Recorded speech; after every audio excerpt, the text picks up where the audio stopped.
on Moodle. So far, let me give you a quick recap on what you have done and what we'll be doing ahead. Let me put it out in a planned order.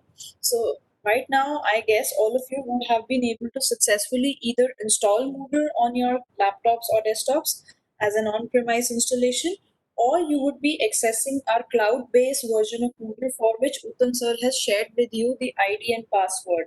So either of the two approaches should have been in place at your end by now. That is what I presume when I move ahead. Having said that, having moving ahead with installation, the next part was in today's session where you discuss what are categories, how do you create categories and subcategories, and how do you create courses within a category. So far, this much section, I assume that all of you would have understood and practiced either on your on-premise installation or on the cloud-based installation.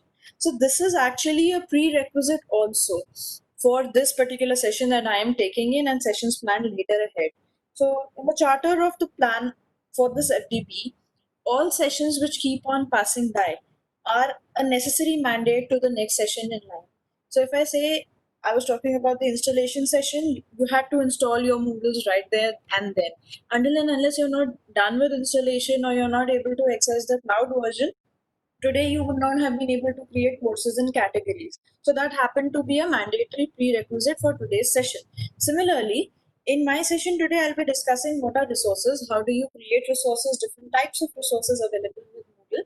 But before resource creation, I need you all to log in into your Moodle accounts, either cloud-based version which you are accessing as shared by Uttam sir today, or your on-premise desktop installation. And you should have created the same categories and subcategory structures which Uttam sir discussed, where he discussed a category called BTech program, and the BTech program has certain specializations like computer science engineering or electronics and telecommunication, wherein you have a group of 1 to 8 semesters lying as subcategories. So this much of the flow should be there at your end. What is a mandate for resource planning is that you should have at least one course created in your Moodle account or on your Moodle site, right? Is my voice clear? Is the audio fine? Please confirm in the chat box. Thank you. Right. So for this session on resource planning, I will need you to at least create one course, and that course can be a part of at least one subcategory, or it can have standalone existence also. That's also fine. But you add resources within courses. So that is a prerequisite. If you have not done that till now, then there will be a problem in the session going further. Right? So let's proceed. When we come to resources in Moodle, I mentioned yesterday as well that resources are the heart and core of asynchronous learning. Whenever a student tries to access your Moodle site, the main idea of a learning management system is to facilitate the process of learning. For that, you need to have certain material data available online which is related to your course and speeds up the learning at the student's end. So this kind of data which you want to add in into your LMS to support the learning process or to facilitate the learning process is added in the form of resources, right? So a resource is added in a course, and resource holds basic data or information which you want to share with the student. Now, as we discussed in earlier sessions as well, that there are different kinds of users. Broadly, I'll be talking about just two user roles right now. There is a teacher role and there is a student role. So a teacher or a course creator is one person who's going to add resources into your course. And a student or a guest is another Moodle user who's going to access those resources from your course. So that is the basic demarcation that lies in the user categories. Furthermore, there are many different types of users that you can create. You can change roles and privileges, assign many. That we'll be discussing in the first session tomorrow, where I'll be discussing different types of users and how you create users in Moodle. So for now, we have done categories, we have done course creation, and now as a teacher or as a user, site administrator, anybody who has a higher privilege than a student, I will be adding certain resources into my course to facilitate the learning process. That will be the approach that we'll be continuing with. Now, once you have your course created, it is very easy. All operations beyond the installation part are very user intuitive in the Moodle site. So once you have your course created, it is very easy to add a resource. All types of resource that you want to add are present on the same platform. You just have to choose every time which type of resource I want to add. I want to add a file, I want to add a PPT, I want to add some uh, program files, or probably I want to upload a video. Whatever type of content you want to add, the process to add all resources will remain the same. So it is all there on a common platform, right? So, moving further, there are certain types of resources which are available for addition in Moodle. First of them being a book. So now a book is I'm not talking of the uh, ebook or the PDF versions that you have. I'm talking of a customizable book where a teacher can create his or her own content and organize it as book chapters. You know, there might be some times where we are wanting to teach a course which has a lot of notes with us or certain additional material which act as a comprehensive syllabus or course material for the student. So we want to upload all that information in serial order. We want the students to know that okay, for this is the first chapter corresponding to your syllabus. It has these many resources, these files that you need to study. Similarly, for second chapter, you need to do that. So teachers can export their own books or probably create their own books as resources in Moodle. This kind of a functionality is available. Now, the next type of resource which I talk of, file. This is a very powerful resource. Any resource which you have already on your system, you might want to share a PPT, a PowerPoint presentation with your student, where you're teaching in a synchronous class on the basis of that PPT, and you want to share that PPT for learning with your students. So either a PPT, or you can say any Word document, any PDF format, any other file which you want to just upload standalone, which means I just want to share one assignment with my students for unit one. I will upload a file resource into my course. Tomorrow, after some time, I want to upload another assignment, assignment two, because I've covered topics of assignment two. So I can upload that as a file type as well. So file is a very powerful resource. Any type of predefined material that you have and you want to upload it in your Moodle site standalone, you can do that using a file. So all the type of resources that you see here within a file can be organized inside a book also, and they can be existing standalone as file resources in Moodle too. Now, the next are folders. Folder is like a package. Folder is a package that holds certain kinds of files, certain kinds of resources. So when I say I'm uploading a folder, I want to organize my resources better on my Moodle course. It's not just about one unit or one chapter. You're talking about conducting an entire semester course on Moodle, using Moodle as an LMS. So there will be so many different types of resources, so many assignments corresponding to one unit of your course, so many PPTs corresponding to one section or one topic of your course, which you want to organize into a package, if you want to organize into a folder and present as a bunch. You want to create certain logical segregation and organize your material better. So that is where you use folders, basically to upload and group similar type of resources together. So that is the use of folder as a resource. Now the next type of resource which is shown here is an IMS content package. This is not a very frequently uploaded resource, but I will tell you the main purpose of it. So a content package is basically used in e-learning to define some learning content or some assessment that can be delivered using an LMS. It is basically a standard way of describing learning content that can be read by many programs. So the standard that I'm talking of was developed by IMS Global, which basically specifies that IMS format, which is to be used by SCORM to define the packaging format for e-learning resources, can be shared using this kind of resource, IMS content package. So in case of an e-learning system, when you want to upload a specific format of files or formatting information relating to files which are going to be added into your LMS, you can use IMS content packages for that. As I said, it's not a very frequently used resource. For further learning and extension, I'd also like to mention that IMS is a body which helps define technical standards for various things, and more specifically for e-learning resources. So whenever I say an IMS content package, I mean a package which is having certain content specification relating to IMS standards. So that is the basic meaning of it. So IMS I mentioned here, sir, it's an body which helps define technical standards for content which is uploaded online, more so in case of e-learning material.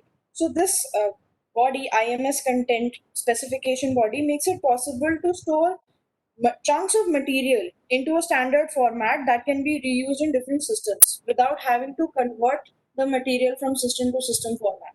So this is just a formatting specification led by IMS. Next type of resource are labels. So when I say I'm going to create label as a resource, label is used to display just a segregation between topic sections or activities within a course. It is not where you're going to upload some material like PPT or your files or something like that. Probably if I just want to create some text, some custom text between different resources which I've added onto my unit.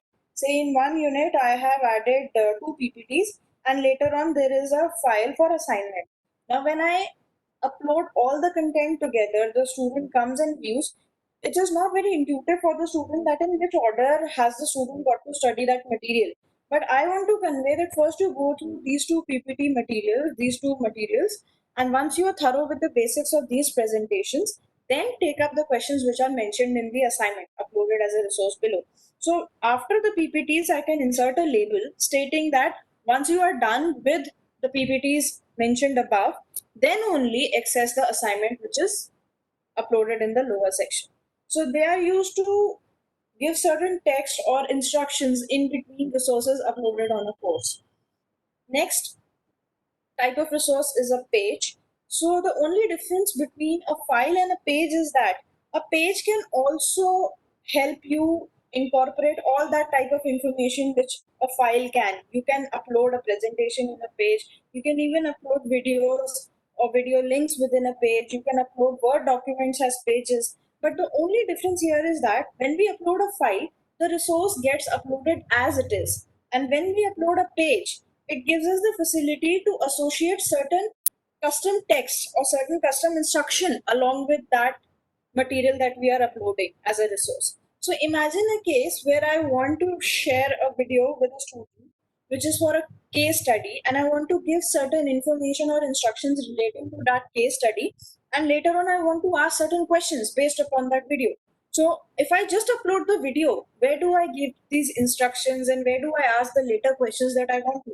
So I will upload the video within a page. So what will happen is an HTML page will get constructed and that will be embedded into your Moodle site course, wherein first you can write certain text which specifies what is this video, what is this case study, why am I asking you to do it, what is the backdrop of things. Then I can give the video link to the student that okay, now this is the case study, this is the video that you want to see, and based upon this video answer these questions. So everything collectively goes as an assignment or as a one document to the student. So pages will always give you the facility to embed certain custom content with while uploading a resource, just with the resource. So that is the difference between a page and a file. Now the next type of resource is a URL. So there can be many instances where you want to give reference of certain web pages, or I want to share certain videos with the students which are present on YouTube or open learning platforms. So what do I do there? I upload the resource in the form of a URL. I will go to YouTube. I will copy a video lecture which says extended study or advanced concepts of the topic that I'm teaching. Say if I'm teaching any programming language like Java, then after learning the basics of Java, I want the students to do a small video tutorial or a crash course based on the Spring framework with Java. So I will copy that URL from YouTube and I will mention that URL within my course page. So what will happen is when the student views that resource, that URL resource, and he clicks on that YouTube link, it'll redirect him and start playing the video on the YouTube platform. So this is how you embed external resources as URL. URL is a uniform resource locator. You basically embed the complete path of the resource which you want the student to view from an external platform. So these are certain kind of resources or types of resources that we can embed in Moodle and use it with our course. Now, one by one, we will see how to add these resources and how can you explore even further with these resource types. So I will request you all to please log in into your Moodle accounts. Either if you have an on-premise installation, if you were able to do the installation process, start your XAMPP server and log in into the Moodle site on the browser with the administrator credentials that you have.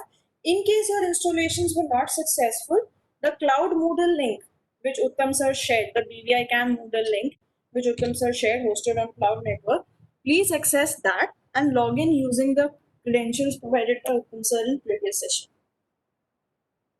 Please do that and confirm. I'll also open my screen.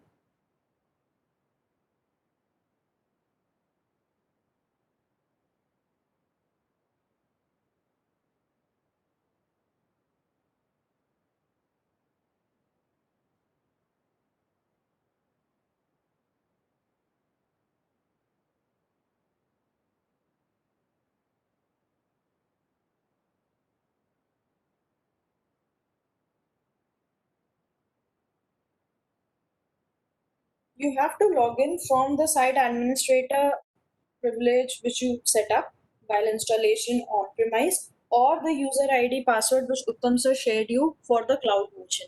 Either which ways, please log in into your Moodle site and confirm on the chat box.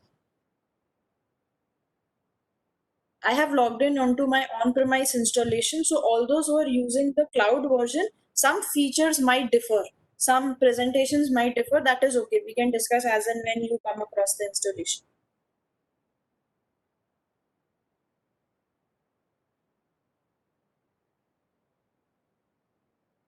All right. So this is the landing page or the dashboard of my Moodle site. Now I am logging in as an administrator. So this is the page that I have set up for me. First of all, the prerequisite to create resources is that you need to have courses. So let us check whether our system has courses or not. Let us check whether we have created courses or not. Otherwise, if you don't have courses, you will not be able to create resources at all because resources are created within courses. So site administration, the second last option on my left panel here, click on site administration.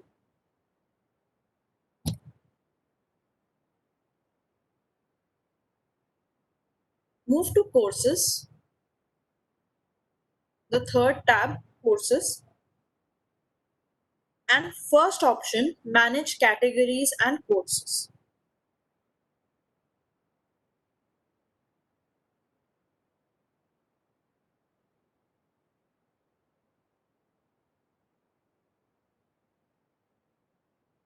Now, this is the outlook of my category and course alignment. Yours may differ, no problem there. I just want to make sure you have one course active at least. You have one course created. Until and unless you don't have a course created, you will not be able to create resources within a course. So my hierarchy is that I have three categories. One, miscellaneous. This is the default category. Another category I've created MBA. And the third category is BTech program, which Uttam sir also discussed with you. So you should be having this BTech program option in categories. Within the BTech program, I have created two subcategories. One is CSE and another is EC. So I will expand CSE. Within CSE, I have semester 1 and semester 2. These are also my categories. These are not courses. Everything that is displayed on this panel is a category. It's not a course. How you will figure out what are the courses or do you have courses within a category? See here within semester 1, if I click on semester 1, then there is this collar cap icon which has a number 2. And if you click on semester 1 or whatever semester you have created as a subcategory, you will have two courses being opened up in the side panel. So the basic display of this page is whatever is visible in the left panel is a category, whatever is visible in the right panel is a course, right? And this is the hierarchy that we discussed. Categories are just like hierarchy components or folders which are containing courses. Ultimately, you need to create a course. Course is what is going to have the content and where you're going to enroll students and teachers. So make sure any one of the category that you have on your left panel has at least one or two. One will also do. I have two here, that's fine. It has at Ma'am, least one course here. Yes, sir. ma'am means that course is equal to subject in a semester. Course is a part of a category or a subcategory, sir. Means You we can add, connect course as a subject in a semester, no? yes, exactly. That's Okay. the until and unless we don't have a course, we cannot create resources. So we are just validating or making sure that we have courses, and we have been demonstrating this category and this course linkage to you just to emulate the actual working environment. But otherwise, one course can exist without a category also. Like you can be floating some training programs, or you can be conducting certain corporate booming activities as courses, and as an NUES course, you want to float out advanced technologies in the industry, or a general proficiency course. So all those courses don't need to have category independent, right? So they can exist with or without a category here, but you need to have a course. This is mandatory.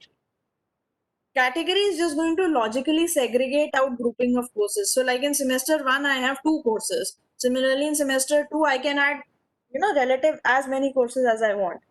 So make sure you have at least one course created. All those who have at least one course created, please confirm in the chat box.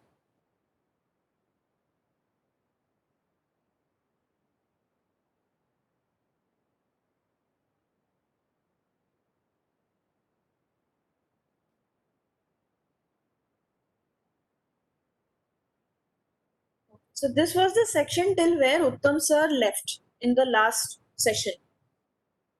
He taught you how to create categories, then he discussed what are courses, how do you create process. So this was discussed in the last session. If you have even one course created, it is absolutely fine. I'm going to demonstrate resource creation within one course only. Right? Okay, great. So we are all on the same page. So let's move further. Now you see here in this left panel, there is this option called Site Home, right? So click on Site Home. This might be on any sequence for you. It's not necessary to always be on second sequence. Click on Site Home. Once you click on Site Home, it is going to show you available courses. What are the available courses in your Moodle site? See, it is not showing me categories, it is showing me only courses. So if you have got no course created in your Moodle site, this page will show you blank, no courses created, no available courses. So at least one course that you created needs to be shown here. Click on that course. Your course name can differ from mine. I will work with Java programming. You can work with any course of your choice. That's okay.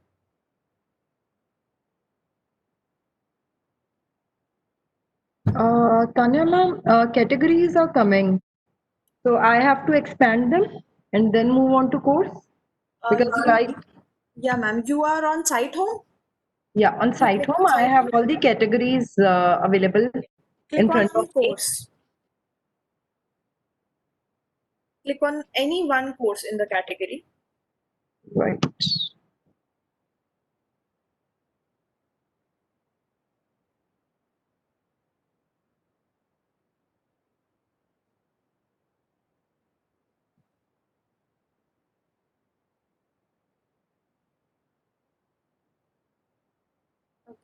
So this is the landing page of a course. This is how the course will look like to all students or users of the Moodle site, right? So now what do we have to do? We have to design the course. We have to add in certain resources to the course. So we have to get that course into editing mode. Until and unless we don't edit certain material inside the course, our course will not be ready. See here, everything is coming as a blank, right? This will come like this to you. I'm sorry. You will see things like this. See here.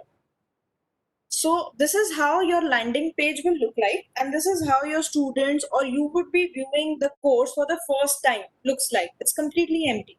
So we have to put in certain resources, we have to add certain material to the course. So we will get it into editing mode. See this button here on the top right screen panel. It says turn editing on. Click on it.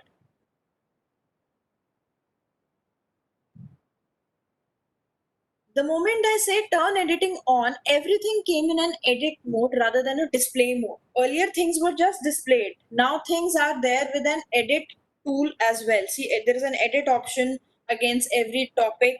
There is an option to change the name of topic. So ideally how we'll be organizing our course is that every topic in my case will correspond to one unit of my course. I have 4 units in my course, so I can write this way.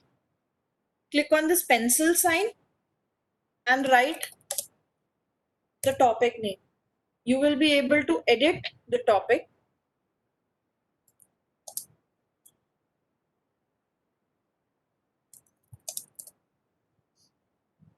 So earlier it was coming topic 1, topic 2, topic 3. Now I'm giving unit 1, unit 2, unit 3. If your units have a name, or if the broad categories of your course have a name, you can provide that name also here. But what is there in my case in my university? Every unit has a group of topics or broad categories. So I can't say that the unit is all about GUI development. The unit will have GUI development, it will also have JDBC, it will also have RMI. So there is a group of topics, related topics within one unit. So that is why I'm not giving it any specific name. You can do that. Now, if you want to add a resource to any of the units, adding resources to units is furthermore an organized approach. Rather than adding everything to one topic, why not add resources which correspond to separate topics or separate units? So this plus icon here, which says, the link says, and add an activity or resource. Click on it. You will get this type of a pop-up. You can also get a vertical pop-up, that is fine. In some cases it differs for different Moodle versions. Later versions have a vertical alignment, other versions have a horizontal alignment. So that can differ, but you will get this kind of a pop-up where in the first tab it is showing you all activities and resources. If you click on the second tab, it will show you what activities will be discussed later in this capacity building workshop. Activities are those features wherein we want certain student interaction, like if we want to create assignments or quizzes or evaluation or surveys. So all the different kinds of activities which you want to perform with certain student engagement, graded engagement.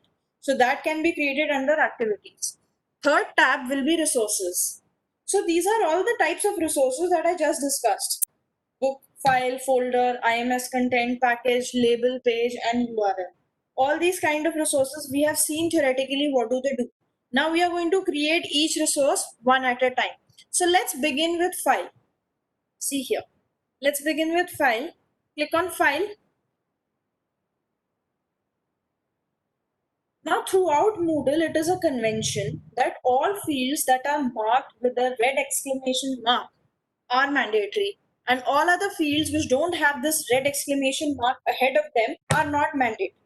Not just with activities, with courses, categories, surveys, everything that you do on Moodle, this is a convention, right? So if I want to add a resource to my Moodle account, say I want to add, let's do a PPT. I want to add the PPT of my unit 1. I'll say name of the resource is unit 1 PPT. Description is optional. You can still mention.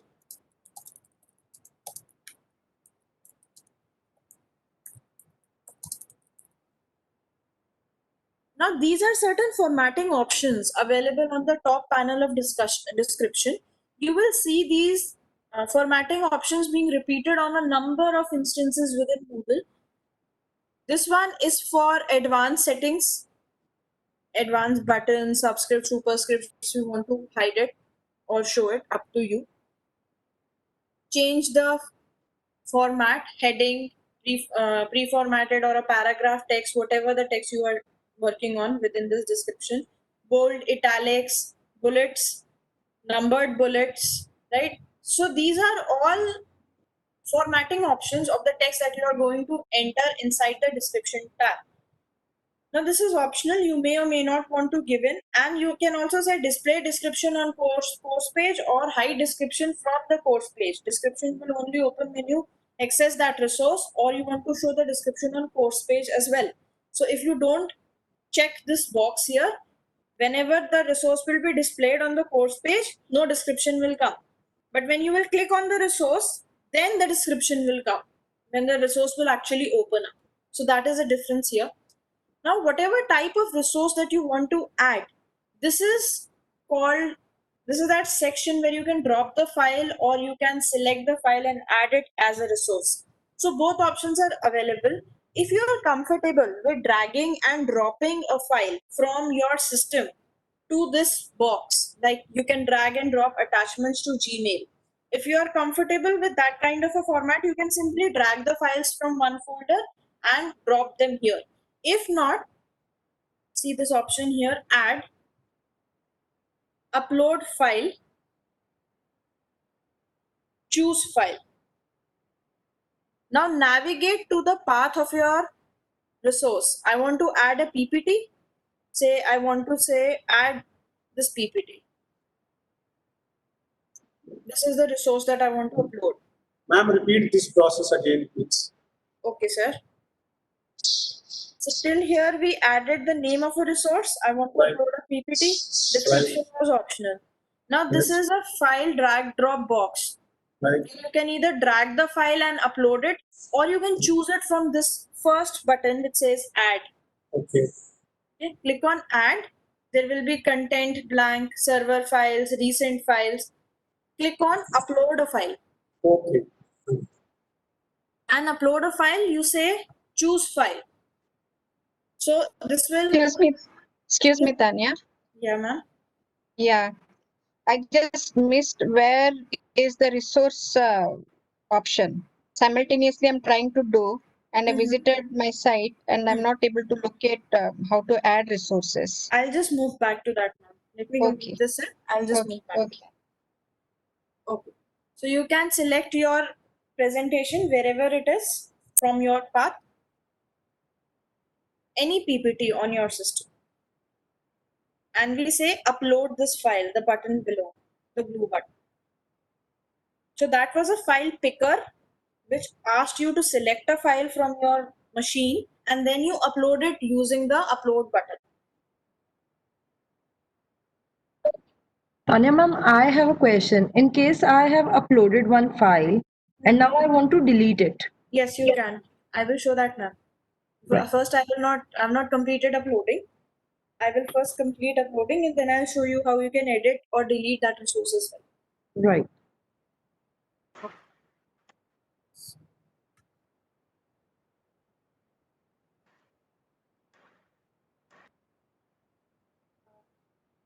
Anjani ma'am, just for you, so that you could come on the same page with us, move to site home. The second or whatever option in your left panel will say site home. This will show you a list of available courses. Tanya ma'am, Yes, sir. I'm sorry to disturb you, but last 5-7 minutes I lost my connection. So I don't want to repeat obvious thing. Can you just verbally tell me what you did? So you're fortunate I'm beginning from right the start. So you can walk with me. So you are repeating the process again. Yeah, for some other participant. So nice of you, ma'am. So nice of you. So yes, sir. So this is your landing page. Could you log in, Pranjani ma'am and Ashutosh sir? Yes. Yeah. So you see the site home option here. This site home, second one, the one below dashboard. Site home. Yeah, sir. When you click on site home, your list of courses will appear.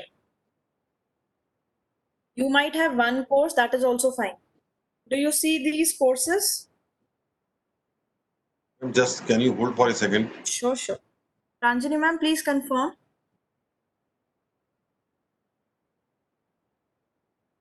Come to getting that dashboard screen, we have to type what I've lost that also.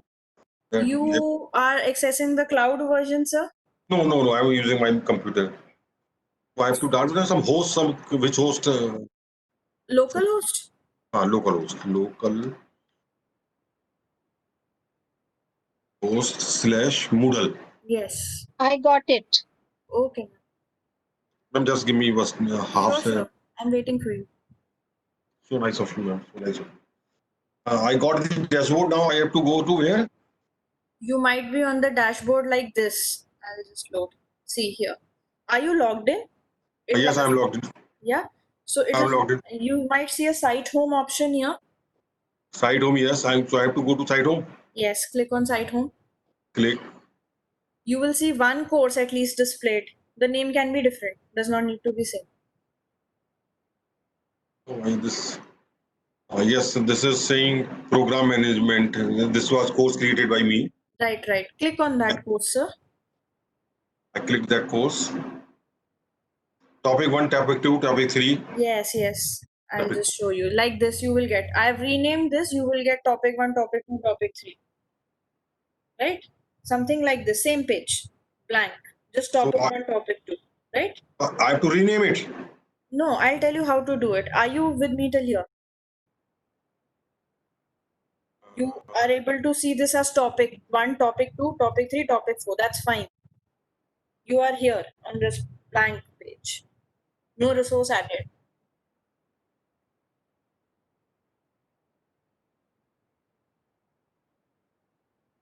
Just click on your course, sir, simply, and tell me what you see. Maybe, just a minute. Unfortunately, I open again. So I have to go to your screen. Yeah, you have to go to site home and click on your course. So I'm seeing I'm getting topic 1, topic 2, topic 3, topic 4. Perfect, sir. You see a blue button here which says turn editing on.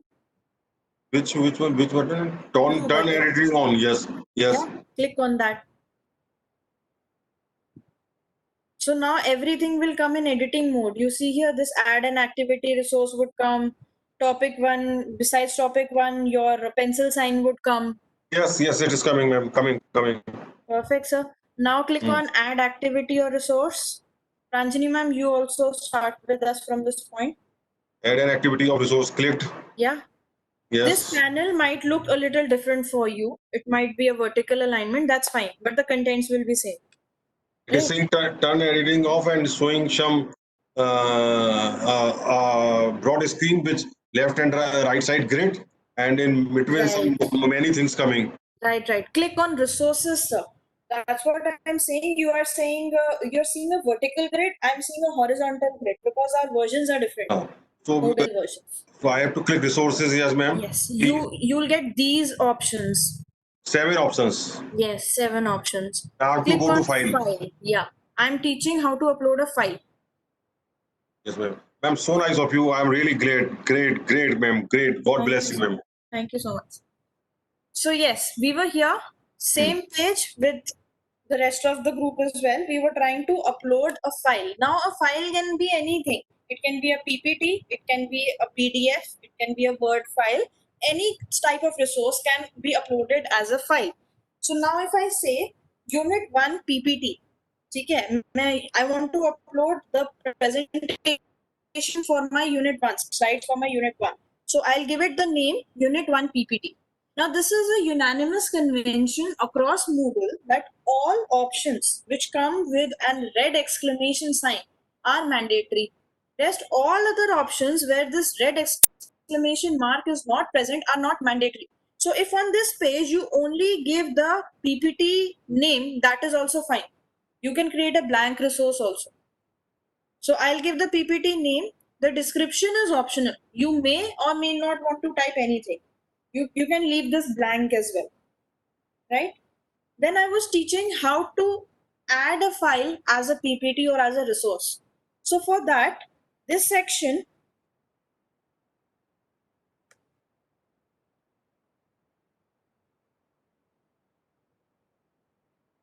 would be coming like this to all those who are landing on the page for the first time.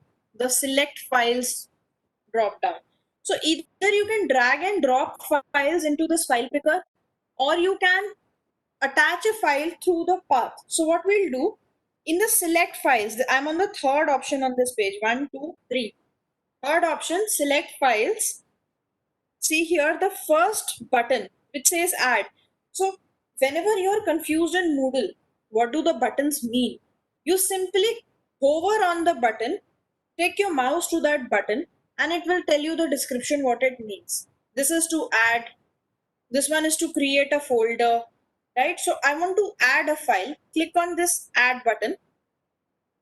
This file picker pop-up will open in front of you, wherein you have many options: content, bank, files, server files, recent files. These are for those, see, these file types or these options are for those resources which are uploaded on the Moodle server.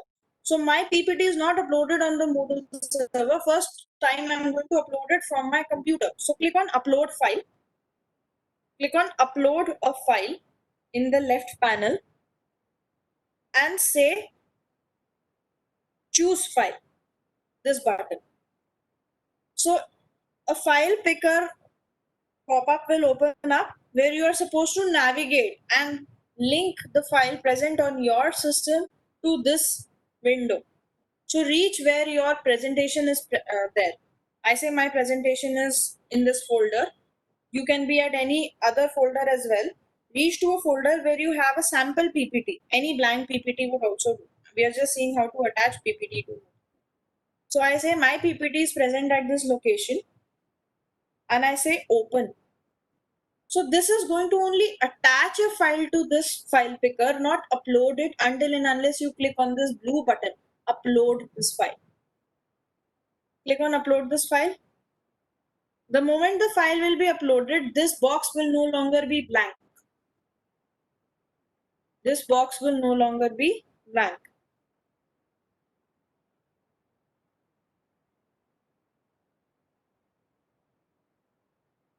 There are certain other options as well.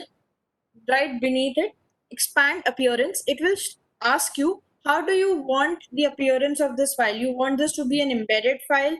You want this to be a forced download, open or pop-in? Now I say automatic appearance. Whatever the file type is, should just open in the same Moodle window. If I say embed, then the PPT will open right in place where you have embedded the PPT. If you say force download, so whenever the student will click on this resource, it will ask to download. Like it happens in our emails, whenever we click on an attachment for download, the file starts downloading. Only then it starts up. Then only then can you view it. So force download is that option where it will not open within the Moodle LMS. It will start downloading. Open and embed are different in the same way. Like open will be opening the PowerPoint, Microsoft PowerPoint, for showing you the PPT, but embed will be showing you the PPT right in place.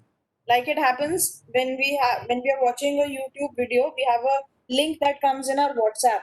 So when we click on that link, a small window opens on our WhatsApp and the video starts playing. So that is called an in place or an embedded opening. And at the same time, this open will mean that when you click on a particular link and it takes you to that application to open it. The same. Ma'am, what is the difference between automatic and open? When you do automatic, ma'am, this will lead you to a resource page. We'll see that this default type we will keep automatic only. So when we click on this PPT, it will lead to the resource page. That is where this difference of description is also there. Do you want to see it on the course page, or do you want the resource to open up and then you want to see it there? So let's complete this, and then when we open it, this will be clear how automatic works. You can have additional options. You want to display size and type or timestamps, modification timestamps along with the resource. Those checkboxes are available with you. I say just display the type. Now the next option is for common module settings. Common module settings are you want the resource to be available on the course page, or you want it to be hidden from the students. Now it is not necessary that a teacher is going to populate his or her own Moodle site simultaneously as she teaches. Probably I might plan for 10 lectures ahead and I want to upload that content on my Moodle site, but I don't want to confuse the student. So I will upload the resource and hide it from the student and make it visible only when I have covered those topics in class. So that is the case of availability. Next is if you want to give a specific ID number or a resource number, you can provide that. Expand access, restrict access. So if you want to restrict access to this resource of all users who are present in your Moodle site, you can have certain restrictions like, I say this is a case study for only 10 students. So just those 10 students should view in my class. Rest other students will have other type of case studies being visible to them. So you can restrict a resource this way. Activity completion, if you want the student to explicitly mark, this way it happens in case of certain e-learning software. When you do a course on Coursera or edx, the moment you keep completing a video or you keep completing an activity, there is a panel which keeps marking it. I completed video 1, so to mark it green. Then I complete video lecture 2, to mark that one green, otherwise rest will be unmarked. So if you want the student to mark the activity as completed, you can select that option here. And if you want to force that there is an expected date you should be completing it on, you can set the date as well. I have not enabled it, that is why this option is coming as disabled. So you can do both things here, that till say 15th of September, you need to complete this PPT. You need to browse through it and view it. So you can have such sort of restrictions in this panel. Then tags, as Uttam sir said, all the hashtags related to a particular course. Similarly, if I say I want to create that same hashtag for this activity also, whenever a student types hashtag Java, so all activities and resources relating to Java will also come up apart from courses. So if you want to provide a hashtag, you can do that here. Competencies upon course completion. Do you want the student to mark for certain competencies? Do you want to enter certain how do you want to, first of all, agree that the student has completed the activity successfully? You want a review to go in place, you want an evidence or a proof or document to be attached. Okay, this was the summary of my reading, this is what I read. So only then, when these competencies will suffice to be true, the activity will be considered completed and marked.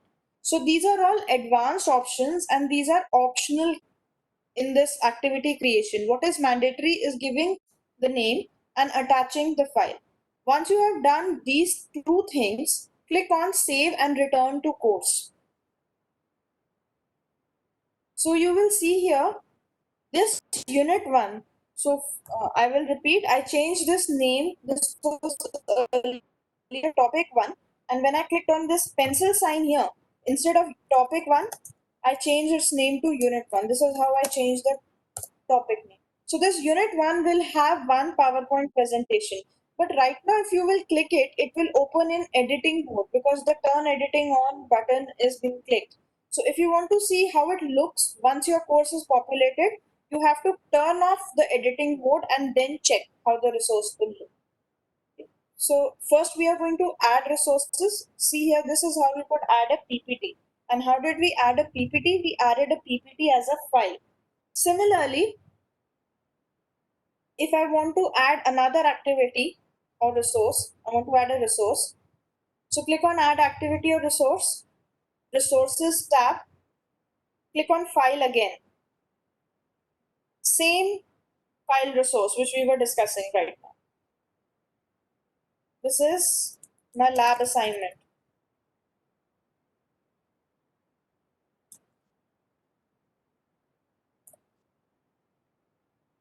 I want to upload the first lab assignment.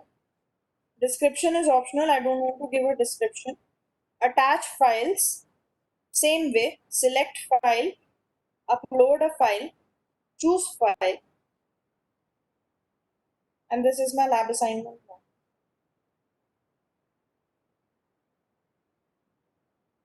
Upload this file. I don't want to set any of the optional settings and I say save and return to course. So you see, we have added a PowerPoint presentation and we have added a PDF file for my lab assignment. Two types of file resources we have added. You can add many other types as well. You can add a Word document. You can create, your own custom file types, like you can add your custom file types according to your use, your Java files, .java, .py, Python files, any sort of file that you're working on, you can attach it here as a file resource in your Moodle course. So this was for file creation. Now, say I want to add another activity or resource. Click on resources. Now we are going to create a label first. Click on label. So a label, I said, is just a demarcating text or certain additional information on your resource page, that what the resources are. I want the text of this label to be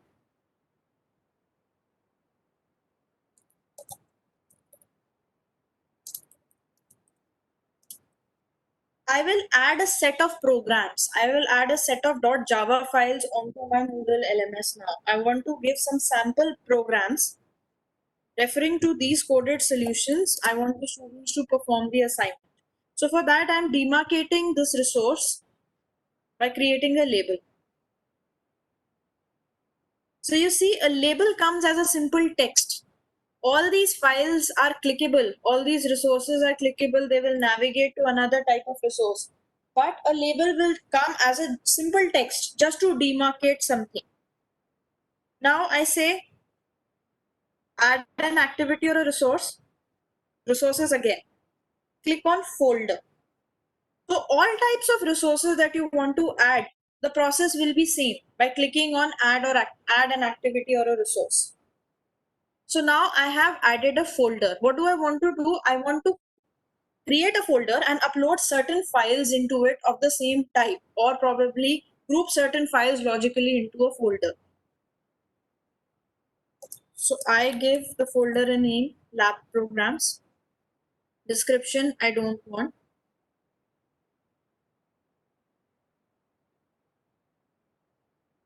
Now, how to add files to this folder? There are two ways.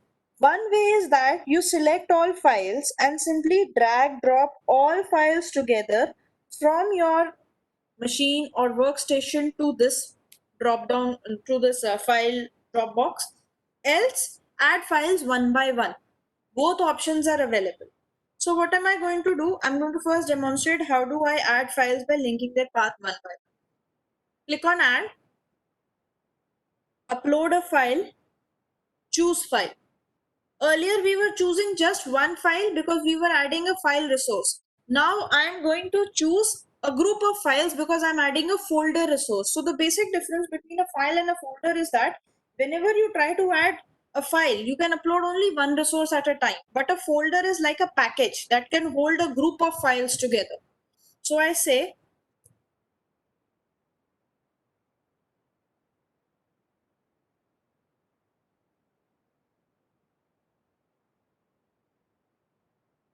Ma'am, if I added a file by mistake, how to delete this? I will just tell you, sir. Okay, thank you. Add one file, upload it. You can add another file also. Click on add file, select second file, upload this one as well. Right? So you see here two files come in. If you try to add multiple files together, it will automatically create a folder. Right? So if I want to drag drop now, I'll show you that option also.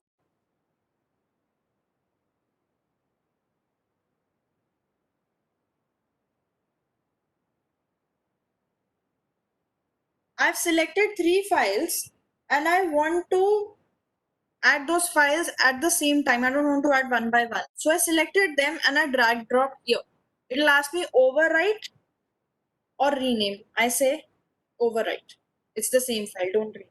Don't keep two copies. Click on save and return to course.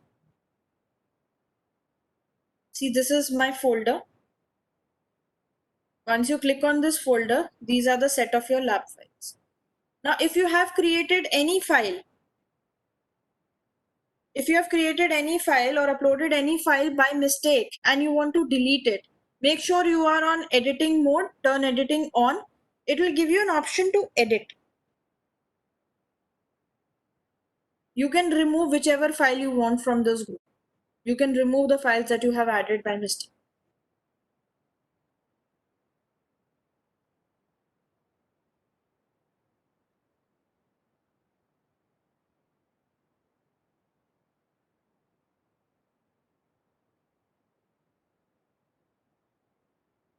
So till now, we have created a file resource, we have added a PPT, we have added a PDF, we have created a folder and added group of files together in that folder. And we have also created a label. We have covered these resources. Is anyone facing any issues? No. If you are able to do this till now, please confirm in the chat box.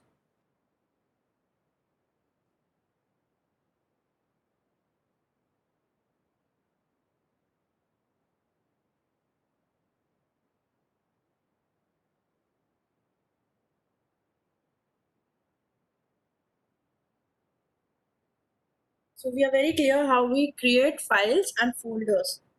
Now, this section is too populated. Let's move to unit 2.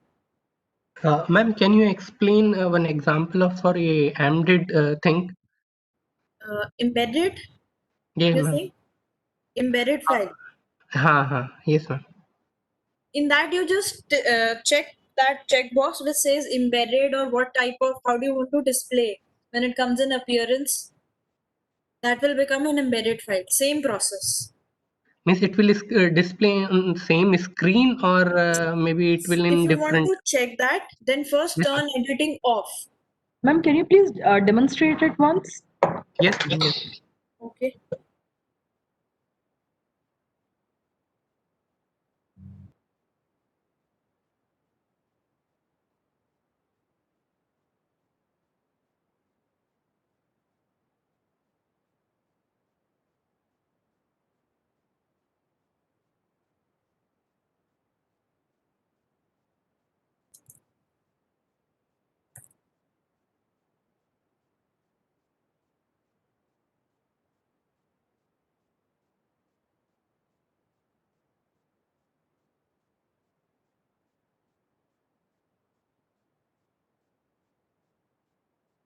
An image that I'm trying to upload.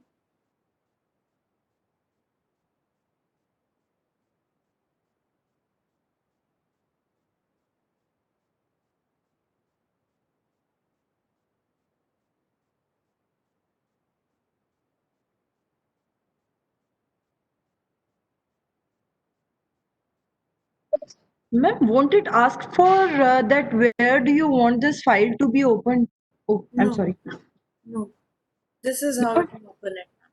See, it is an image. Rather than opening it in any editor, it just opened the image in place when I clicked on the resource. See, embedded the entire resource within my Moodle screen. This is what I was telling you. This is an image, a JPEG image, rather than asking for opening it using Paint or any photo editor. I selected it to be opened as an embedded file. So whenever I click on that resource, it will open in place. Whenever you mean embed, it means open in place. Don't move to the parent application or don't ask for any external application. If you recognize the file type, open it in place. This is Right. clear, sir? Are we good? Yes, ma'am.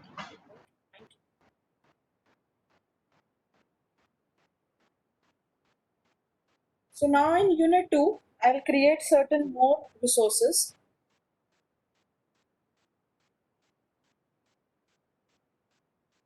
We've done file, we've done folder, we've seen how a label works. Let's see how a page works.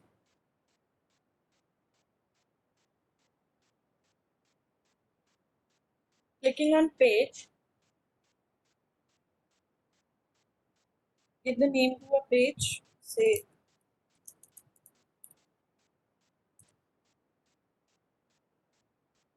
and I want to give certain instructions. The main difference between a page and a file is that all resources that you can create or use through files, you can also upload as pages, but with page, it gives you the flexibility to add some custom text also. If the teacher wants to give certain instructions for the case study, or ask certain answers after the completion of the case study. All that can be done here.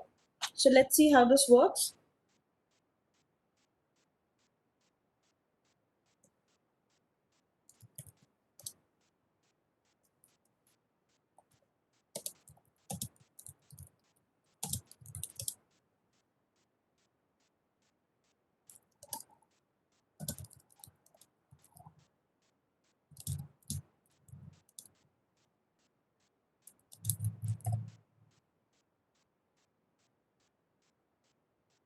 Now for page content, what content do you want to provide inside the page? If you want to provide certain handwritten questions, this is how you can even give take home assignments or something like that. If you want to give certain handwritten text, you can use this content box. Or if you want to embed certain resources, that is also possible. You can embed pictures, you can embed videos or audio recordings. For that, the options are mentioned here. See, this is to insert or edit an image. This option will insert or edit an audio video file. Then this will record an audio file. So I say I'll give the link to an external file or an external resource, and I'll ask the student to first, view that file, complete that viewing, and then only answer my questions.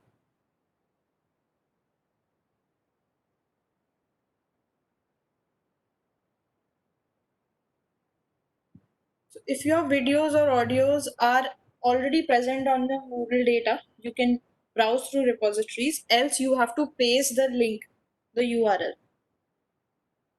Select any link from YouTube and just write it here. I've been using a few YouTube links with my Moodle LMS, so it is showing me an option. If it does not show you an option, in that case,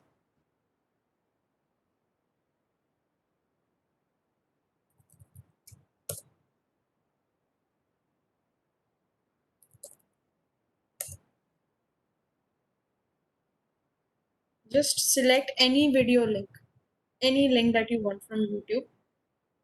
Open the video, copy the link, and paste it here.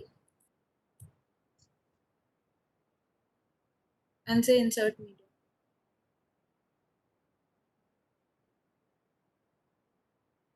If you want to write text, you can do that as well.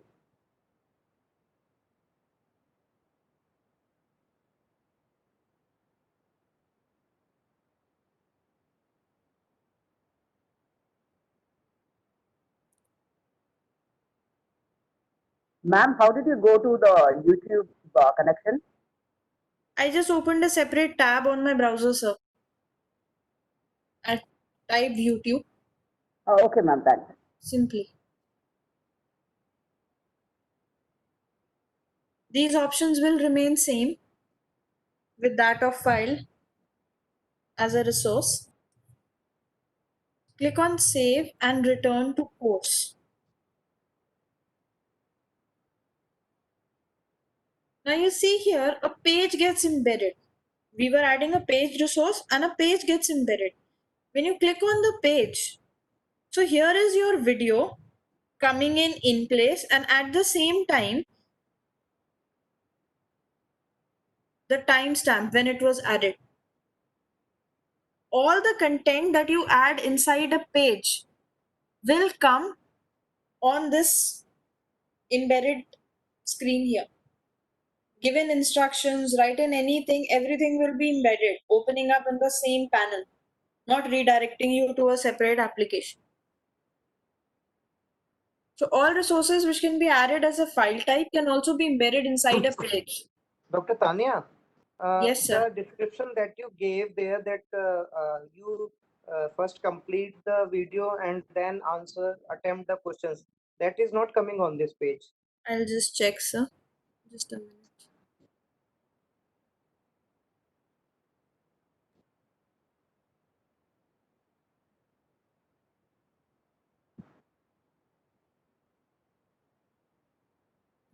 I can't check it here. I can only open it and verify. Okay, that's it. Just a minute, sir. Yes.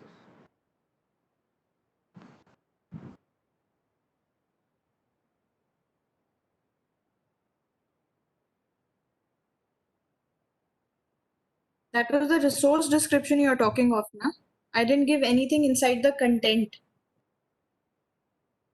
And I didn't click on that checkbox which says mention the resource description on the page. So it has to come in here. Tanya ma'am, if I can recall, Moodle exercise being given to me, to the students, actually it has been quiz. So in the description only comes when this particular video is not working. That will be the alternative of this video. Otherwise, wherever you have written name, right, case study 1, and you write down the description to it, or else wherein you have added this video file, if you write something in that will be displayed. Yeah, that is what I'm telling. I didn't give anything inside the content. Exactly. So description will be just the alternative. If it does not work, then only description will be Right. shown, that attempt all the questions after Then going through. if Yeah, a but- student is Yeah, I got saying it. to this Got method, it, sir. Yeah, I got your point, sir. When I said that I can give certain extra instructions when I give the case study, if you want me to demonstrate that, I'll just tell you how to do it. I'll recreate the resource for you. See, resources, page.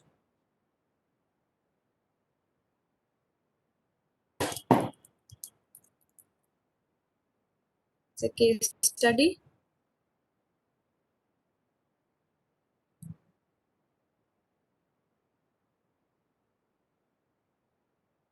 Whatever you will give in this box, sir, if I want to say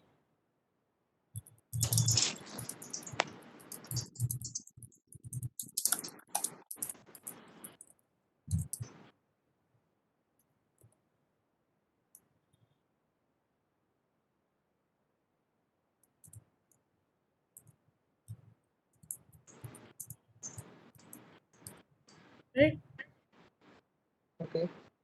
save and return to course. This is the case study that I created. See the video and answer the questions, question 1, question 2. This is what I was telling you, but I didn't create certain text inside the content box. I created text inside description. That is what Bhavna ma'am also clarified. So the description is No, not that's not a much part of use. content. Yes. Okay. Thank you. This is how you can create a file and embed certain custom content into it. Are we good till here? Please confirm in the chat box. If you're facing any issues, please let me know.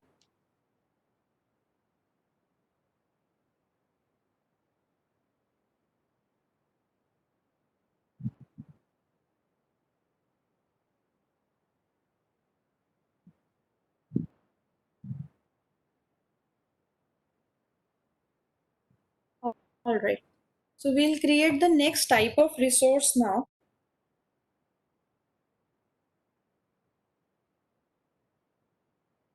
Add an activity or a resource, resources. We are going to create a URL resource. So now what I want to do is I want to give the student a link to an external course or a tutorial lecture which acts as a extension to my syllabus. Suppose I want the student to perform that course and come before he continues this class or before he takes up the advanced concepts, any prerequisite or extension course material for which I just want to provide an external application URL. So URL is always going to redirect you to an external resource. But whenever you are creating pages and embedding resources within them, they are going to open up in place. So that is the difference here. Let us see how URLs work.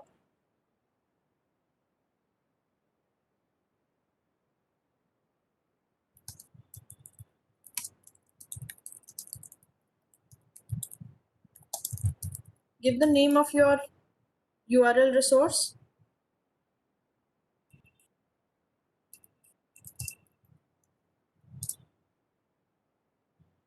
From YouTube.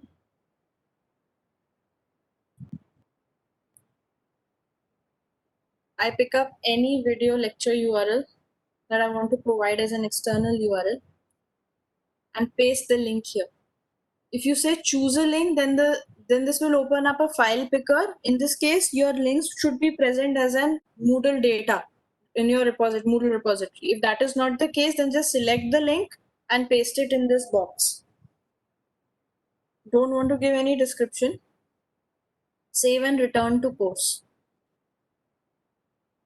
So this is the URL that I created. Whenever I click on this URL, this is going to redirect to YouTube. This is not going to open up my Moodle site in place. It's an external URL, so it is going to redirect to an external application.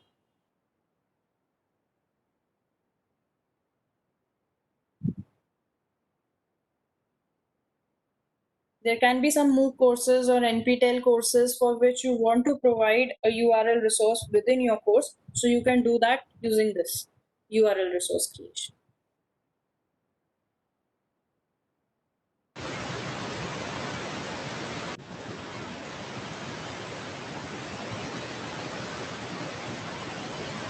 Any problems still here? Are we able to create this URL? Please confirm.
If you want to prevent direct download of a resource, ma'am, then you can embed it inside a page rather than uploading the simple resource as it is. But there is no way, because all this is coming up on the browser as HTML. So, in HTML parsing and all those things can always be there. You can only upload it in a page that we can do from our end when we upload resources. And if you want the video to open in Moodle page, then also you have to embed the video within the page, like I've done in the case study here. Don't upload the video as a URL if you don't want an external application not to open. And make sure when you embed the resource, when you embed the video, click on appearance as embedded. Okay, so let's do the next type of resource in that case. Add an activity or a resources. Now we'll create a book.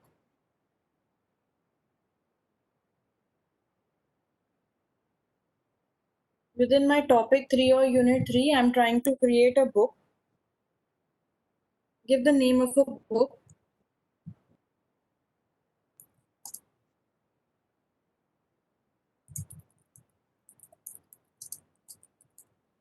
This is not an e-book that we are uploading. We are going to create a book. So it's a different case here.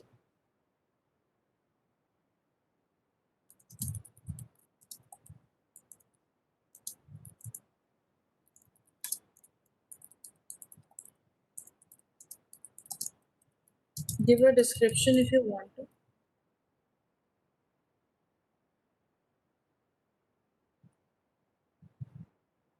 I don't want to mark the optional settings. I say save and return to course.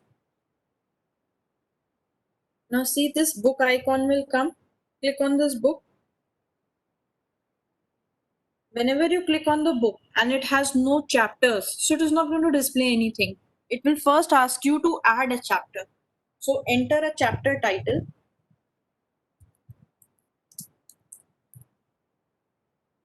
Chapter 1 is the first chapter that I want to add.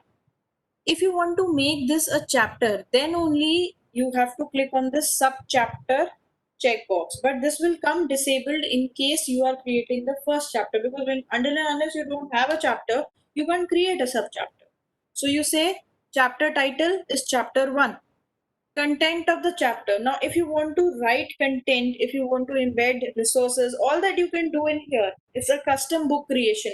So a book is like a comprehensive resource which you create that can entail text, PDFs, PPTs, videos, audio recordings, anything that you want. So if you want to give some sample text, you can do that. All this text will be pertaining to the chapter 1 of the fundamentals book which I am creating as a teacher. Want to mention any specific tags, any hashtags? For that you can select here. Say save changes. So now you see on the rightmost panel, the contents of the book start coming up. Earlier, before than this, whenever I was talking, whenever I clicked on the Java fundamental book, it did not have even a single chapter within it. So first it asked me to create a chapter, and now it is showing me the listing. What chapters does this book contain? What are the sub chapters of this book? So right now I have just created one chapter, that is chapter 1. If you want to create another chapter, now what will happen every time? If I move back to unit 3 and click on this book, this screen will appear. The screen to upload a chapter will not come because this book already has a chapter. So now if you want to upload a chapter 2, I'll say click on a plus here. It will first ask me previous chapter is chapter 1. You cannot change this. The hierarchy will be maintained. Say chapter title for the second chapter will be chapter 2. And I don't want this chapter to become a subchapter. This checkbox in case of the first chapter was coming disabled. But when I started adding the second chapter, it started giving me this checkbox as enabled. That you can make chapter 2 a subchapter of chapter 1 also, or you can have it as a separate chapter altogether. So I say have a separate chapter, don't make a subchapter. Sample content. Save changes. So now I have chapter 1 and chapter 2. If by mistake you have added a chapter that you want to travel up higher in the sequence, you can increase the sequencing order. Click on this plus, this upward arrow and downward arrow. If you want to move a chapter up, click on upward arrow. If you want to move a chapter down, you can click on the downward arrow if it comes next. So you can sequence the chapters if you want, in case you've done a mistake here. If you want to edit those chapters after creating, if you want to edit chapter 1, change the contents, do it here. Hide it from the students, like you've created a book with 7 chapters and you are at only 3rd chapter in your course. Hide the rest of the chapters. Plus is always for a new chapter or a sub-chapter creation, and delete is going to delete that chapter. Now, when I'm at chapter 2 and I say plus, now I want to add a subchapter. Dr. Tanya, why are we creating this? I mean, am I going to write a book here or what? Sir, it's completely up to your use case. You can upload material as it is, upload resources as it is, or you can also combine resources and material within a book format, a custom book format. Like it as So a you are saying that in chapter 1, I will be adding more materials so that it look like a complete book. Yeah, so it is like some courses have a lot of handwritten notes. So Yes, if you yes. want to upload those notes as a book, as a sequence book of notes, like we give it to the photostat person and say, make a book out of these notes, and this will be given to Okay. students. So these can be from different books, and we have just made it hand notes, and now we are compiling Yes, it in yes, form of. yes. Okay, Yes, okay. that Thank you, is one application that you can use it for. You can use it for madam. many other purposes as well. Thank you, madam. So rather than adding all those images separately, so the thousands of images separately or creating folders for them, why not create a custom book? Why not give students a custom book of hand notes? Mainly in mathematical subjects, this is a problem. We have a lot of theorems and derivations which are handwritten.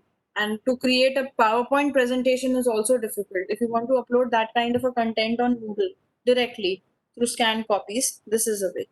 So I say I want to create a subchapter, and now I want to make this a subchapter to chapter 2. So whichever will be the previous chapter, this subchapter will appear beneath it. Content is mandatory.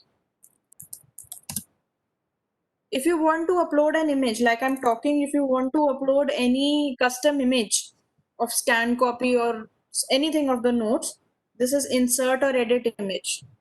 You can insert, browse repositories, upload the image. I'm uploading a sample image. We don't generally upload a syllabus as a chapter, but this is just a sample image that we have that I'm trying to.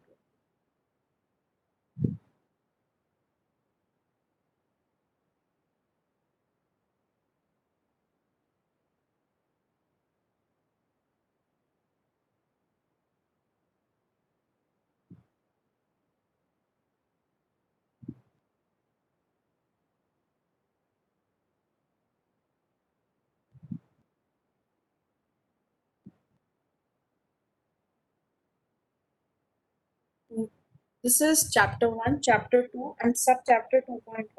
Contents will not be visible until and unless you come out of the editing mode. So once you come out of the editing mode and you click on chapter and subchapter sequences, you will see the content that we have added. Moving back to our course screen, this is a description that I gave of the book on the course page. I turn editing off.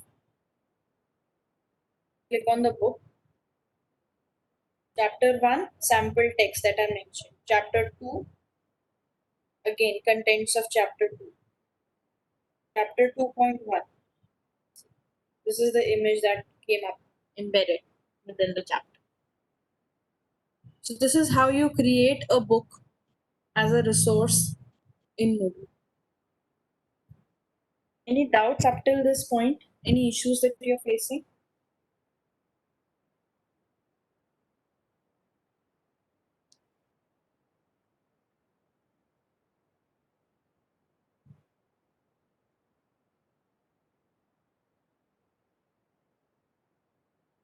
There are only 4 topics, sir. So I have the flexibility to name and edit only 4 topics in this screen.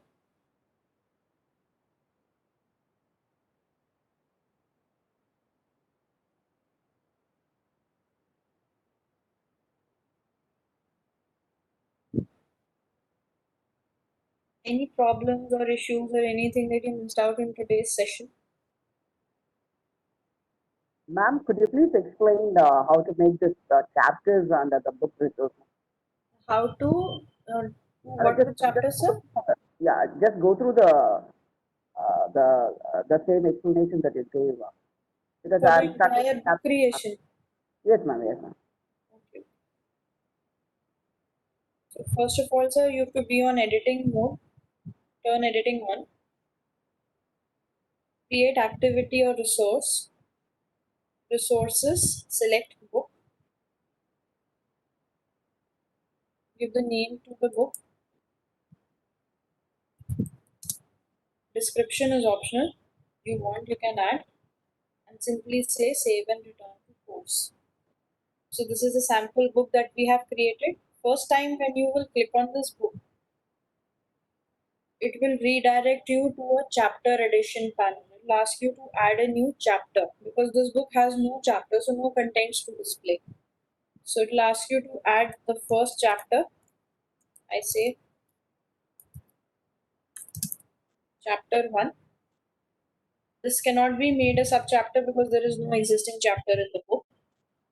Add the contents to this chapter and say save changes. So now you see, if you move back to unit 3, your course page. So when you click on this book, it gives you one chapter that you have created. If you want to create any other chapters or sub-chapters, there is this plus icon, which is next to chapter 1. Click on the plus icon. Create a chapter title. Say I want to create a sub-chapter 1.1. And I want this to be a sub-chapter to my chapter 1. Give some content. You can add an image, audio file, anything. These are options. You can do that here. And say save changes. Yes, ma'am, got it. That's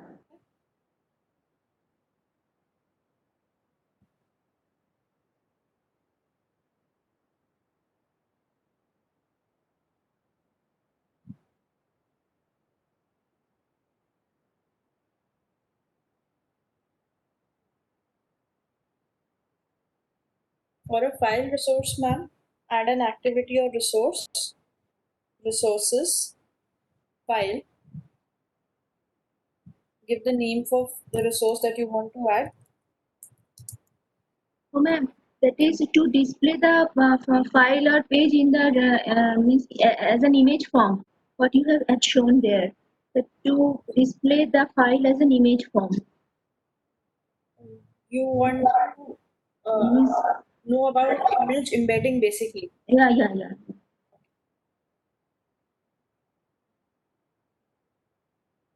So for that also, ma'am, how the image embedding are you interested in, within a chapter or as a file resource?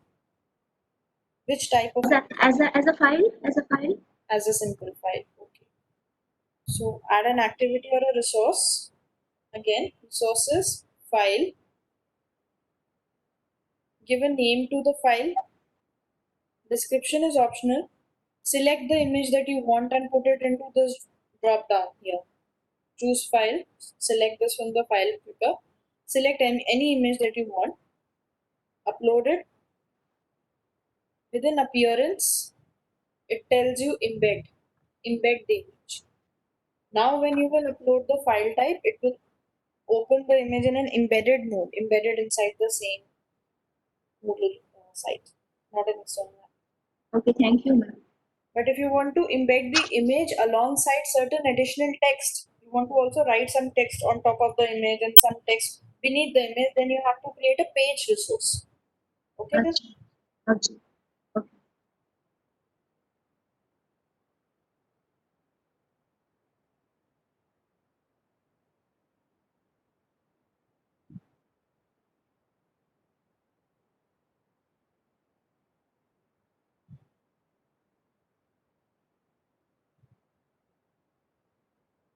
I'm waiting for questions. If you have no queries, then we can close the session.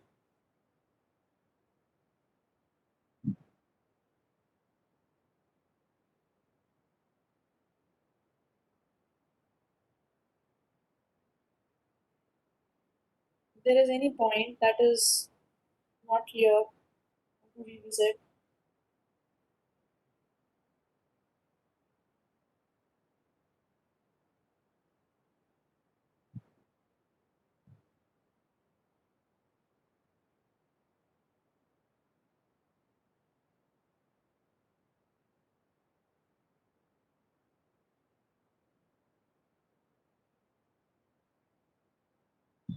Yes, ma'am. Hello. Yes, sir. Yeah. Suppose I upload a file of size larger than the specified one. What will happen after? It will not let you upload only. It will show a warning. Okay. Next is where it's all which folder all the files gets stored. Moodle data. The Moodle data folder that you created while installation. Okay. So if we want to remove all these uploaded files, we can delete everything from there, and only the attachments will get deleted, or everything will get deleted. There are two ways, sir. Either you delete it directly from your Moodle site here, or you Okay. go to the backend, and if you delete it there and it's not deleted as a link on the site, then it is a problem. So you have to clean it from here also on the Moodle site. Better it So is which deleted from here, and then you can which check. Yes, which sir? one is preferable? Delete it from the site. Okay. Thank you.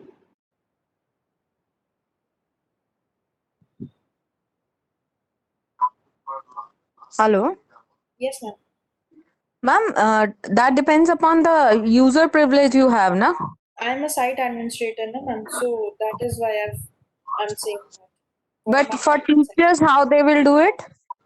Teachers, when I teach you teaching role, so if it's an editing teacher, it can edit the contents in a course. If it's a non-editing teacher, then you will not have that privilege.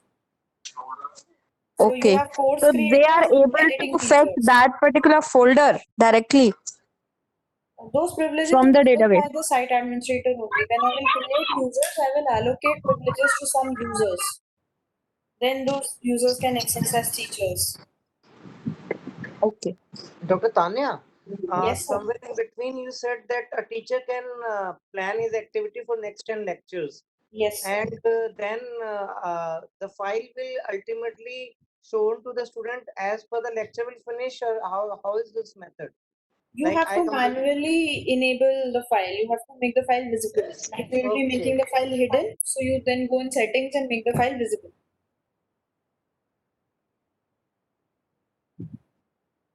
But there are certain activities, so I have discussed resources till now. There are also certain activities like a quiz or an assessment that will expire after a certain date. So you have quizzes which are not taken up, say 12 in the night on 13th September, so it will expire on 14th. But lectures will come into picture only when I will do it manually. Is it so? Yes. Resources you have to handle. Okay. Thank you, madam.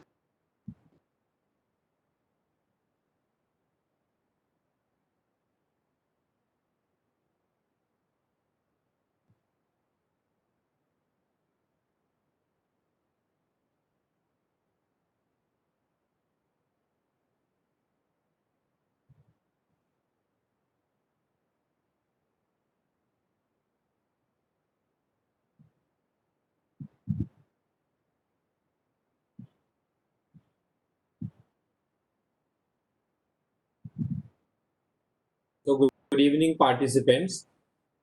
If there are no questions, can Tanya close the session?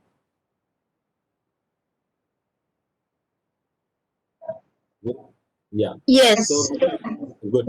My request to all the Yeah. participants that if you need anything related to installation or related to anything which Mr. Uttam has done today morning and yesterday afternoon, if any of the participant need any query, Mr. Uttam is here. Tanya's session will be closed, but he can be here to help you, to those participants who are still facing problem, because such a group always remains heterogeneous, and it is not possible on first day that all the groups will be doing at the same level. So it takes time, and particularly installation is the most hectic and tedious work. Once installation is done, rest of the processes can be streamlined, can go seamless manner. So if any of the participants feel, and do not hesitate, do not shy away, because it is a capacity development workshop. Unless your capacity is built up, we could have given you a simple link of the Moodle cloud and asked you to perform everything on the cloud. But we wanted that every one of you at least know the know-how of Moodle installation. And that is how the most difficult part we kept on the first day as the second session. We cannot do that even on the last day, because if we are going to facilitate the installation process, that has to be on the first day itself. So if any of the participants have got still any problem, never ever shy away, never ever hesitate to ask question. Mr. Uttam is here. He can take your machine on any desk and see to it that what problem you are facing, for what reason you are facing. Might be at some of the machine, some firewalls have been installed. At some of the machines, some antivirus has been installed. And because of these problems, maybe the installation is not getting done. If any of you have any such problem, wait here. Rest all participants are free to log out and then do some practice session after taking some refreshment break at your own level. And if you have still questions, then those questions can be answered tomorrow. So those participants, can I have some participant who have problem, or no participant? Everyone has solved the problems. Good Uttam, are evening, you sir. here? Good evening, sir. Yeah, please. So I'm Yeah, Dr. please. Good evening. Bhavna from BVIMR. So today Okay. we'll be having MCQs at 8 from Correct. 8:30. Correct. 8 to 8:30. So what will be the procedure, sir, if Tanya ma'am or anyone can highlight? Procedure is very simple. Mr. Uttam will send you the login ID and the password, or otherwise, as far as I know, if he doesn't change anything, so your member ID, the MID is your login, and your email is a login, and your member ID is the password. Otherwise, if he does any change, he will send you on the group a common member ID and the password with which you can log in. So based on that, the moment you will log in, all MCQ questions will get listed one by one, and you can choose that. And the moment you will answer, you can check your marks there. And after the test is over, next day morning or maybe same day evening, the marks will also be, the consolidated Excel sheet of the marks will be given on your WhatsApp group. Uttam, are you here? Mr. Uttam? Sir, his network is not working actually. He is trying to come back. His network is not working properly. Sir, can we attempt from our mobile phones? Oh yes, you can. No, I think it is on Moodle. What about Tanya? Can you attempt from mobile? Sir, if they have any installation related issues, they need a system in front of them. They can attend from mobile. Actually, sir, if it was in the daytime when we are in office, it was better. So next, I think one of the tests we have kept during daytime. Out of the 3 tests, one of the tests have been kept on the daytime. I think this is which third test? Third test during daytime. You can attempt third test during daytime, but I will advise you that attempt one of the tests from your home during night time also. What we have got analytics from the previous programs that participants are more comfortable with the 8 to 8:30 slots while being at home to give the test. So that's how we kept this schedule. Otherwise, in between, your HOD may call you, your director may call you, and then you face problem that we kept getting input earlier, so we kept that during that time. But nonetheless, there is one test out of the 3 which has been scheduled during the daytime. I think 12 to 12:30 p.m. that has been scheduled on the third day. If you face any other problem, I have got 1 day left in which we can plan that if 4th test is required, I will do that. Will not hesitate to do that. It's a totally flexible system, and the purpose is to facilitate every one of you to get at least 80% plus, not to create an exam phobia. You already by now have known that under the National Education Policy NEP 2020, exam phobia has been out. And even you as a teacher or me as a teacher or anyone as a teacher can't create that exam phobia now. So end semester examination is no more going to be the practice. So only is a continuous assessment with too much of flexibility. And let me tell you in beginning itself that now in coming days, the examination on demand is going to come up. Means the participants, means my students will tell me that when are they ready for the test. This is only 1 week program. Had it been 2 months program, I would not have floated any slot. I would have asked you to give me slots, and you could have given me 10 slots, and I could have scheduled all 10 slots as the slot for the MCQ, and those who will feel comfortable in whichever slot can opt for that slot. So examination on demand concept is also going to come up under the National New Education Policy. So it's absolutely flexible. It was only 5 days program. We thought let's start from 3rd day, 4th day, 5th day, and if at all 5th day, first 12 to 12:30 we conduct exam, and then participants come up that we need one more exam. So we can do that on 5th day afternoon or maybe 6th day morning, depending upon your convenience. So I will request to all of you appear for at least 2, and my expectation is that every one of you should get more than 80%. That's how A+ grade is required. And rest is the writing assignment that by now you must have been familiar that whatever session you are attending, gist of the session you have to write in 3 columns. One column is just the writing abstract of the session. Next column is writing what are the at least 3 learnings, 3 to 5 learnings of that session. And next, how will it improve your working process at your institution, or how will it change the processes which you have been implementing at your institution. So second component is that assignment. And third component is a very straightaway component, that's of your attendance. So these are the only 3 components. We do undertake project work also, but because the program was of only 1 week, so project could not have been possible in 1 week. When we do for more than 2 weeks program, then project is taken into consideration. The duration of test is 30 minutes. Yeah, Dr. Gupta, I don't know why you had problem. Next time you please check your network. And my advice to all the participants, let's first not open WebEx and then try to enter URL and meeting ID and then log in. That is a little tedious process. That's how we have created this link in such a way that you just keep WebEx installed at your desktop or laptop or mobile and click on the link. This link will bring you straight away to the meeting session without asking any URL or further URL, or maybe without asking any member ID. So if you follow this process, I think you can straight away log in there. But nonetheless, it is a technical kind of issue. So if something is happening, we can together sit and resolve it. No bullet that in this way it will happen.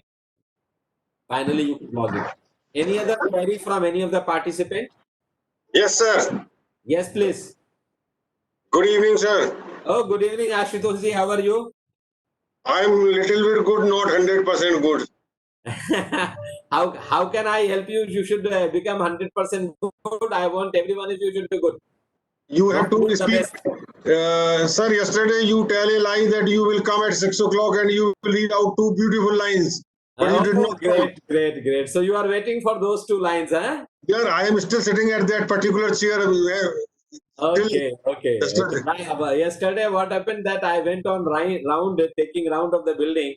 It was Yes, a sir. construction, and I took too much of time talking to different people like site engineer, architect, structural design. I can understand, sir, because being I a logged in through mobile to see that how the session is going, and kept mobile in my pocket and started taking around, but could not interact with all of you. we are working, Yes, sir. I will tell you 2 lines, 4 lines, as many lines as you want. I will keep on telling you. Don't worry. Sir, Let me take up questions first, and then at the end I will give you line. Sir, one thing I want to tell about your people, they are very nice. Very nice. I know they are very patient people. My team is very patient because they know if they have to work with me, they have to be very patient. And that's how I consider their biggest strength. That you keep on asking question, none of the team members will get irritated. Because I have inspired this culture that as a participant, as a student, their basic lookout is to ask questions, and as a facilitator, as a teacher, our duty is to keep answering them. If person is not understanding in 1 attempt, we have to take 10 attempts, but make him to understand. And most of the time, I have also asked my teachers not to give direct answer, but to facilitate the participant to explore answer, so that the participant should develop the capacity of exploring the answer. So that is how sometime Uttam or sometime Tanya or other speakers may not give you a direct answer. Will start giving you the mechanism using which you can explore the answer. That is the beauty of this. So let's appreciate. It's a mutual learning process. How to log in again after installation, sir? I have already get installed yesterday. Tanya, are you here? Uttam is having some network issue. Sir, how did you install yesterday? Was it an on-premise installation, or are you trying to use the cloud? On-premise? You are talking to me? No, I'm talking to Vidyasagar, sir. Sir, yesterday I think Uttam took class. It took by 9:30 p.m.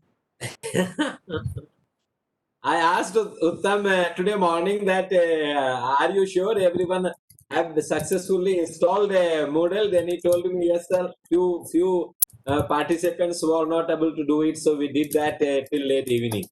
So nonetheless, if anyone of you have problem, the WhatsApp number of all my team members who are part of this program is in the group. You can filter and also available in your rule book sheet. So you can store those numbers in your mobile, and directly for installation related problem, you can directly send WhatsApp to Mr. Uttam. He will be in a position to help you. For any other issue, if you have under coordination, you may send it to Tanya. She will answer.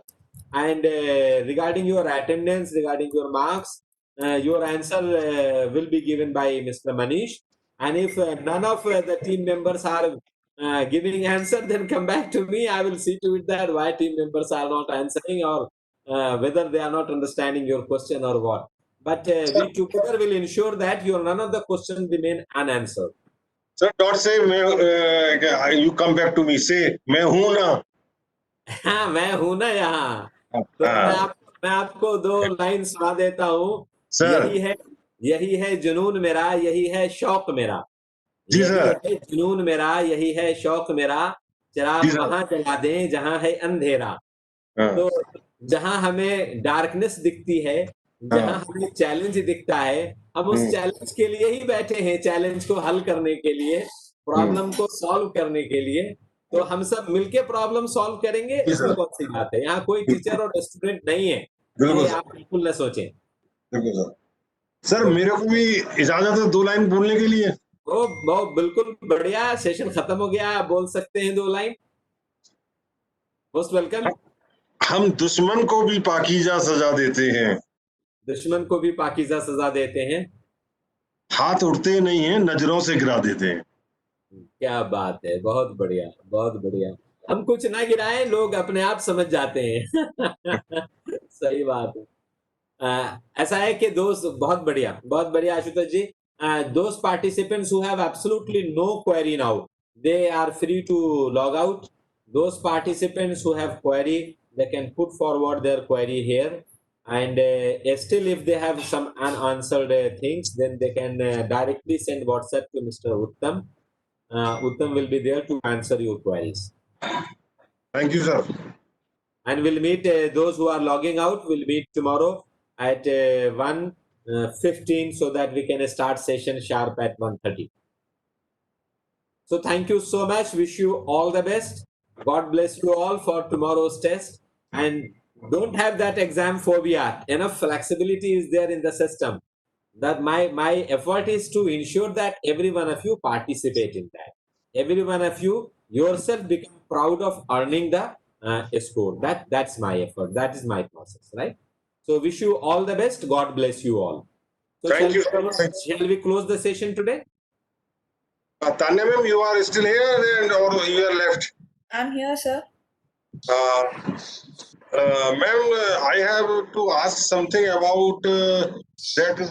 Most of the time I'm attending the session, but sometimes because due to official pressure or some phone calls, I'm not able to attend the few things which has been described by you or Mr. Uttam. So can you tell me, some guide or something like that which can help me, because I want to introduce this, because I am being here for to implement this Moodle system in my organization as a training head. I am a training head in my organization for railways, and we want to introduce more training in railways also. So we are looking after for very good LMS. So this is looks like a good LMS, and the main thing is that is absolutely free of cost. Yes. So I will give you a quick answer. The Yes, first sir. is that do your best not to miss any session, because there is only 11 sessions, and how many? 4 of them have already passed, so 7 sessions are left. Yes, sir, I'm not saying it's full 100%. Even if you miss by chance some part of the session, the video recording of all the sessions will be available at our YouTube channel. My suggestion to all of you will be that please subscribe that BBICAM YouTube channel, so that you subscribe and put it on alert. so that the moment video is uploaded, immediately you get an alert. So from there you can get the details. And third, by end of the program, these facilitators, Tanya, Uttam, and Sunil will tell you a few secrets that even if you didn't understand anything, so how to solve those problems, where from to get reference, and ultimately these people have also learned by now, and now they are practicing it wonderfully. So they will give you that trick. But at this moment, these two input first. Try that you attend all sessions, and by means if you miss something, then use the recorded video on the YouTube. See, the entire government is moving, so I am using recorded video, and we are giving recorded video as a supplement. Plus, in synchronous mode, the online sessions are also there. So that can be taken, and nonetheless, if there is some more problem, we'll look into that, how together we can resolve that problem. It's a good to know that Railway is thinking to configure Moodle for online training across the country. The biggest possible installation which will be in the Thank you, sir. Thank you. Good night, sir. Thank you. Good night. And so wish you all the best. Now we are closing the session. So thank you so much, Tanya. The participants are giving compliments that the teachers are very patient and solving all the problems so patiently. It's a good compliment to all the teachers. Thank you so much. And Manish, can you now close the session? Thank you, Tanya sir. ma'am, thank you very much for taking very good session. Thank you so much, sir. Yes, sir.